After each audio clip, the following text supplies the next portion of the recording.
세계 증시의 바로미터가 된 엔비디아가 오늘 새벽에 2분기 실적을 발표했습니다. 현재 주식시장의 상황은 어떤지 또 앞으로 어떻게 흘러갈지 짚어보도록 하겠습니다. 정철진 평론가 나왔습니다. 어서 오십시오. 네, 안녕하십니까. 예. 네. 실적이 시장 예상치보다는 좀 높게 나왔는데요. 네. 주가가 빠졌네요. 그렇습니다. 엔비디아 때문에 아마 간밤에 밤잠 설치고 밤새셨던 분들도 많다 이런 얘기를 들었습니다. 오늘 투자하시는 새벽에 분들이 워낙 많아서. 그렇죠. 네. 네, 하고 또 엔비디아의 주가에 따라서 국내 증시에 있는 이제 AI 반도체 관련 주가도 함께 움직이거든요. 그렇죠. 그래서 오늘 새벽에 엔비디아의 2분기 실적이 발표가 됐는데 예. 앵커가 말씀하신 대로입니다. 실적이 좋았고요. 또 꽤 좋았습니다. 뭐 아주 좋았다라는 표현도 맞을 것 같은데 나오네요. 결과적으로 예. 시간 외 거래에서 지금 주가는 큰 폭으로 급락한 상태인데요. 예. 저기 보시면 분기 매출인데 2분기에 300억 4천만 달러. 엔비디아 사상 최초로 300억 달러를 석 달 동안에 넘겼거든요. 우리 돈으로 하면 얼마 정도 되는 거예요? 글쎄요, 저게 엄청난데? 40조 정도가 되는 거죠, 분기 야. 매출이. 예. 네. 그런데 네. 시장의 예측은 한 280억 달러 될까 말까라고 이제 생각을 했었는데 네. 그 시장의 예측도 계속 상향 조정해서 270억 달러, 275억 달러, 280억 달러니까 네. 그것보다도 높인 기대치보다도 더 잘했잖아요. 근데 왜 빠졌을까요, 주가가? 뭐 여기서부터는 이야기할 게 네. 굉장히 많은데 한 가지 더 말씀드리면 네. 3분기에 대한 매출 전망도 나름 괜찮게 나왔거든요. 325억 달러를 또 회사 아, 측에서는 그래요? 제시를 했으니까 물론 뭐 3분기에 한 350억 달러 이상 돼야 된다 이렇게 주장하시는 분들도 있지만 예. 이 정도로 포워드 가이던스라는 전망치가 나왔다면 뭐 실적에 대해서 글쎄 이걸 가지고 뭐 비난하거나 이게 못했다 이럴 필요는 없을 것 같은데 그래도 말씀하셨으니까 예. 뭔가 실적에 대해서 아쉬웠다라는 부분들은 엔비디아는 그동안 한 전년 대비의 뭐 이런 실적 증가율이 네. 200%가 넘었습니다. 그러니까 3배 이상 늘 잘해왔던 건데 이번 같은 경우에는 120% 정도가 늘었거든요. 그러니까 3배 잘하던 애가 네. 2배 잘하니까 네. 아, 왜 너 2배밖에 못했어? 이제 이런 뭐 신란감이 하나 있겠고. 상승폭이 축소됐다는 말씀이죠. 그렇죠. 예. 그다음에 또 하나가 이제 총 매출 이익률이라는 요즘 지표를 많이 쓰게 예. 되는데 이게 75%가 나왔거든요. 근데 그동안에는 보통 한 78%가 나왔고 한 76%는 나와줘야 되지 않느냐라는 기대가 있었는데 네. 75.1%. 그러니까 왜 76%라는 매출 이익률이 총 이익률이 안 나왔어? 뭐 이것 때문에 뺄 수도 있을 것 같고 뭐 실적으로는 이 정도인데 저는 실적 때문이라고는 보지는 않고요. 저는 오히려 그나마 흠을 한번 잡자면 예. 주가가 왜 이렇게 시간외에서 지금 7% 가까이 급락한 상태거든요. 시간외에서 더 빠졌네요. 그렇습니다. 뭐 장중에서는 일단 실적 안 보고도 2% 넘게 빠졌다가 예. 실적 보고 한 7%가 빠졌는데 뭘까요? 네. 기자회견 때 이 젠슨 황 CEO가 조금 좀 과거와는 달랐다. 과거에는 이 뭐 우리가 제롬 파월의 입 못지않게 예. 젠슨 황의 입을 굉장히 주목했거든요. 끝나고 나서 이제 시장에 전달하는 메시지라든가 그런 자신감, 예. 비전 같은 것들이 오히려 실적 발표 후에 엔비디아 주가를 더 끌어올렸던 부분이기는 한데 제가 약간 이 젠슨 황 부분에 이번에 기자회견에서 좀 망설여졌다는 부분이 뭐냐면 네. 지금 엔비디아의 숙제는 뭐 기존에 우리가 H백이라고 불리는 것들, 호퍼 시리즈에서 좀 더 쉽게 말하면 더 성능이 좋은 예. B100, B200의 블랙웰 시리즈. 이제 그리고 나서 끝판왕이라고 불리는 루빈 시리즈로 가는 호퍼, 블랙웰, 루빈 뭐 이런 식으로 엔비디아도 나름의 기술 발전과 함께 AI 반도체의 예. 수준을 높이는 겁니다. 뭐 저전력이라든가 발열 문제를 해결하면서 사이즈도 키우고 가게 되는데 지금 이제 H백 시리즈들이 다 잘하는 그 호퍼들이 아주 불티나게 팔리고 나서 그 다음 예. 비전을 블랙웰이라는 이제 버전으로 나아가게 되는데 원래는 이 블랙웰 시리즈를 3분기에 출시하려고 했는데 이걸 이제 4분기로 좀 미뤘거든요. 그러니까 예. 이것 때문에 약간 시장이 퀘스천 마크 하니까 이번에 기자들의 질문도 블랙웰에 대해서 많이 이제 몰렸겠죠. 네. 물론 이제 블랙웰은 뛰어나다. 앞으로 뭐 4분기에는 꼭 나올 것이고 뭐 성능이라든가 수요도 말할 것이 없이 좋다. 뭐 여기까지는 괜찮은데 네네. 이제 한 기자가 그러면 이제 엔비디아는 기존의 H백으로 불리는 호퍼 시리즈도 하며고 블랙웰도 같이 나오니까 예. 그럼 실적 부분에서 호퍼도 수요가 늘고 블랙웰이라는 신제품도 같이 느느냐 아니면 블랙웰이 나왔으니까 기존에 팔던 호퍼는 안 팔리는 거냐 그럼 약간 이게 조삼모사잖아요. 그러니까 둘 다 잘 되는 거냐 아니면 이제 완전 뭐 블랙웰로 가면 호퍼 쪽은 어떻게 되는지 이런 질문을 했는데 예. 이걸 클리어하게 답변을 못했습니다. 그냥 기존의 젠슨왕이었다면 호퍼 시리즈도 구시고 블랙엘도 잘 팔리고 뭐 다 좋을 거야 뭐 이렇게 좀 확신을 줬어야 되는데 예.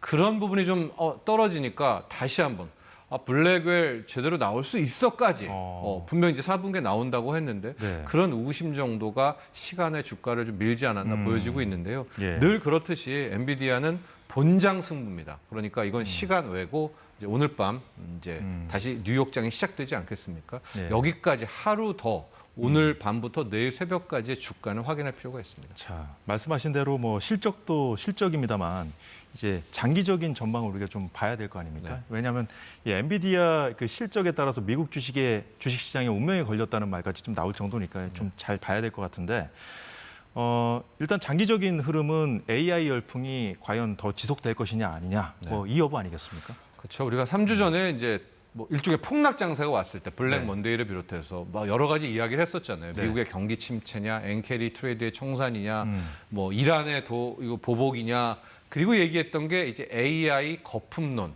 기존의 시장을 이끌어왔던 것이 AI 테마, AI 관련 주식들이었는데 이게 기술력은 좋고 반도체는 잘 팔리지만 예. 막상 이제 뭐 서비스 부분에 돈 버느냐 이제 이런 거였었잖아요. 그렇죠. AI 버블론, 예. AI 버블론. 근데 오늘 나왔던 실적이라든가 그 후에 젠슨왕 CEO가 제시했던 비전들이 명쾌하게 이 AI 거품론과 AI 버블론을 깰 정도는 아니었던 것 같아요. 그래서 오늘 본장에 분명히 시장의 예. 반응을 함께 봐야 될 것 같기는 한데 조금 더 이후에 물론 여기에 뭐 자사주 매입도 나오고 예. 그게 500억 달러입니다. 그러니까 뭐 67조, 뭐 70조 가까운 돈들 사겠다라고 했는데 예. 시장이 이걸 전혀 안 받아들이고 있거든요. 그렇다면 저는 플러스 알파가 분명히 필요하다. 이 정도의 실적과 비전 가지고는 예. 지금 AI 거품론을 깨기에는 좀 역부족이었다 이렇게 보고 있습니다. 그렇군요. 자, 우리가 이 장기적인 전망을 좀 더 살펴보기에 앞서서 자, 말씀하신 이게 블랙 먼데이 네. 이달 초 급락장 이후에 지금까지 상황을 좀 더 짚어볼 필요가 있어 네. 보여요. 주가가 다시 급등해서 폭락 이전 수준으로 거의 다 회복되지 맞아요. 않았습니까? 네. 그런데 오늘 월가에서 네. 급락 후 급등 회복이 더 문제라는 지적이 나왔더라고요. 그건 무슨 얘기입니까? 골드만삭스가 그런 얘기를 한 거예요. 우리가 이제 이런 거죠. 한번 충격을 받았다. 뭐 매를 맞았다. 어떤 타격을 맞았으면은 네. 다시 그 전을 회복하려면 그때 이유를 좀 파악하고 그때 생겼던 그 이유들이 해결된다거나 예. 뭐 적어도 그 정체를 파악하고 뭔가 회복이 돼야 되는데 그쵸. 골드만삭스 월가의 반응은 해결된 것도 하나도 없다. 심지어는 아직도 그 이유를 파악하지 못하는데 네. 너무나 낙관적으로 주식이 뭐 그 이전까지 완벽하게 회복된 건 아니지만 네. 급반등을 한 것이 솔직히 말해서 이제 모래 위에 성이 될 수가 있다라는 것입니다. 그렇게 되니까 네. 그때 우리가 언급했던 것들 하나씩 보면 미국의 경기 침체 아직도 이거 확인 안 됐거든요. 확인은 적어도 다음 주죠. 다음 주 금요일 날 9월 첫 주 금요일 날 나오는 8월 노동지표 정도, 고용지표 정도는 확인, 비농업 부분 이 정도는 확인해야 되는 것이고 예. 두 번째 나왔던 엔캐리드 청산 우려도 오히려 일본은행의 우에다 총재는 부총재가 뭐 금리 인상 안 하겠다라고 했지만 길게 가겠다고 했거든요. 예. 그 일본 거기 의회에 나와가지고 뭐 때에 따라서 금리 인상 하겠다라고 얘기했기 때문에 예. 엔캐리드 청산 우려도 해결된 건 아니잖아요. 그쵸. 하고 오늘 봤지만 AI 거품론도 엔비디아가 명쾌하게 해결해 준 건 아닙니다. 이러한 또 문제도 그냥 남아 있고. 그럼 블랙 먼데이 원인으로 지목된 그 요인들 중에 뭐 하나 수그러든 게 없네요. 맞아요. 그런데 시장은 너무나 빠르게 급반등해 왔기 때문에 예. 이제 그런 거죠. 만에 하나 앞서 말한 이 네 가지 중에 뭐 하나라도 또 타격을 받으면 예. 이게 이제 자율 반등이 너무 크게 올라왔으니까 또 충격을 받을 수가 있지 않느냐라고 해서 빠른 반등이 문제였다라는 것들의 내면에는 이제 그런 해석을 할 수가 있을 것 그럼 같습니다. 월가 전문가들도 모를 정도로 정체불명의 회복이었던 말씀이에요. 그렇죠. 왜냐하면 이게 유동성이 아직도 많고 그 사이에 또 뭐가 있었냐면 제롬 파월 연준 의장이 잭슨 홀 미팅에 나와서 연준 출동하겠다. 우리가 이제 금리 인하에 대한 time has come 이제 이런 얘기를 하지 않았습니까? 드디어 때가 왔다라는 것들 금리 인하를 발언이 공식화한 거죠. 그렇습니다. 사실상. 그런 발언이 오히려 더 부추겼다라는 이제 그런 것도 함께 고려해 볼 수 있겠습니다. 그렇다면요, 미국 연준의 금리 인하를 앞두고 네. 그 세계의 큰 돈의 흐름이 지금 바뀌고 있습니까? 저는 그렇다고 보고 있습니다. 어떻게 바뀌고 있습니까? 저는 이번 기본적으로 예. 달러 약세의 문이 열렸다. 즉 추세적인 달러 약세가 시작됐다라고 보는 쪽이거든요. 추세적인 달러 약세라 하면 네.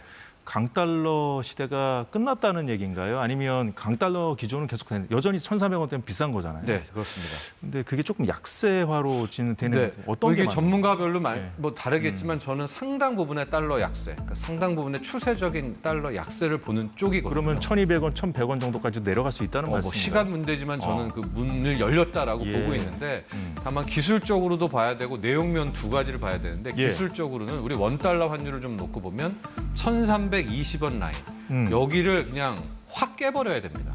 깨서 아예 다시는 이 1,300원과 1,320원으로 네. 못 올라오는 이런 시기가 조금 한번 깨서 뭐 2, 3주 정도만 가게 된다면 예. 저는 꽤 이 원화 강세의 흐름, 달러 약세의 흐름이 이어질 거라고 보고 있고요. 네. 기술적으로 또 하나가 달러 인덱스 지표인데 예. 이 99와 100 라인, 지금이 한 100에서 101 라인에 딱 멈춰 있거든요. 예. 근데 이 99, 100 이 달러 인덱스 라인이 진짜 강력한데 음. 여기를 깨버리면 기술적으로 저는 상당 부분 달러가 약세가 될 수 있는 이제 이게 기술적인 부분이고 재료적인 측면에서는 역시 9월 FOMC 회의를 봐야 되는데 예, 예. 어떤 전문가들은 이 9월 FOMC 회의에서 연준이 금리 인하 폭을 0.25% 정도까지만 해야 이게 시장이 괜찮다 뭐 이렇게 좀 표현하고 예. 더 큰 폭의 금리 인하를 하면 미국 경제가 그렇게 나빠? 그 충격 때문에 더 빠질 수 있다. 이제 이런 분석도 있지만 네. 저는 이미 실기했다고 보거든요. 그래서 지금이라도 9월 FOMC 회의에서 0.5%포인트, 우리가 빅컷이라고 하죠. 0.5%포인트 카드를 이번 9월 FOMC 회의에서 꺼내 들어야 된다고 보는 쪽이고요. 비컷을 해야 된다는 말씀으로 네, 이해가 저는 되는데 그게 오히려 낫다라고 보는 쪽이어서 대체적으로 시장의 평가는 점진적으로 좀 인하하는 해야 쪽으로 뭐 좀 가지 시장도 않습니까? 역시 뭐 이렇게 얘기해야 된다고 보는데 예. 저는 좀 아예 이번에 9월 첫째 주에 나오게 되는 8월 비농업 부분 고용 지표가 어떻게 예. 나올지 모르겠지만 저는 좀 그렇게 낙관하지는 않거든요. 그래서 네. 9월에 0.5%포인트의 빅컷이 들어가면 예. 달러 약세는 이제는 상당 부분 추세로 돌입하게 된다. 이런 분석을 하고 있습니다. 자, 말씀 듣고 보니까 궁금해진 게 하나 있는데요. 이 세계 증시 분위기라든가 네. 세계 경기 이 흐름이요. 비컷이냐, 쇼컷이냐, 네. 아니면 그 속도도 뭐 다를 수 있는데 그 연준의 그 금리나 그 폭이라든가 속도에 따라서 확 갈릴 수가 있다고 보십니까? 네, 그럴 수가 있는 게요. 제가 예. 앞서 이제 달러 약세를 이야기한 것이 우리가 앞서 엔캐리 트레이드만 얘기했잖아요. 이제 싼 엔화를 빌려가지고 전 세계로 나가서 투자해가지고 예. 이제 갑자기 일본이 금리를 올리니까 다시 이제 대출받은 엔화를 갚으려고 주식 그쵸. 팔고 집 팔고 어. 주식 팔아서 이제 간다. 이게 이제 엔캐리 트레이드의 청산 우려인데 예. 달러가 이 정도로 조금 약세가 아니라 상당 부분 기조적인 약세. 예. 앞서 말한 것처럼 1,300원도 깨지는 1,200원대로 내려오고 달러 인덱스도 뭐 95 이 정도로 내려오게 된다면 달러 캐리 트레이드가 한 번 더 남아 있거든요. 유동성 장이. 예. 근데 항상 달러 약세 시대로 자산 가격이 오를 때는 이런 미국 선진 증시, 영국의 선진 증시보다 신흥국 증시가 혜택을 많이 받습니다. 예. 그래서 지금 최근에 외국인들이 국내 증시를 팔고 왜 원화 강세인데 왜 팔지 하고 있는데 저는 이게 크게 보면 지금 뭐 삼성전자, 하이닉스, 예. 한미반도체를 팔고 있거든요. 그러니까 AI 반도체를 팔면서 예. 어쩌면 주도주를 바꿀 수 있는 주도주 교체에 대한 가능성도 함께 있어서 저는 달러 약세가 크게는 우리 예. 한국 증시와 또 이 신흥국 자산 시장에는 나쁘지 않다. 그래서 오히려 달러 약세가 시작되면 신흥국과 뭐 이런 우리 국내 증시를 포함해서 혜택을 볼 수가 있을 것 같은데 네. 다만 지금까지 끌어올렸던 것이 네. 반도체와 이 AI 테마였었지 않습니까? 이 테마로 다시 2,800, 2,900, 3,000을 가지는 않을 것이다. 간다면. 그래서 이제 주도주가 좀 바뀔 수 있지 않나 뭐 이렇게 바라보고 있습니다.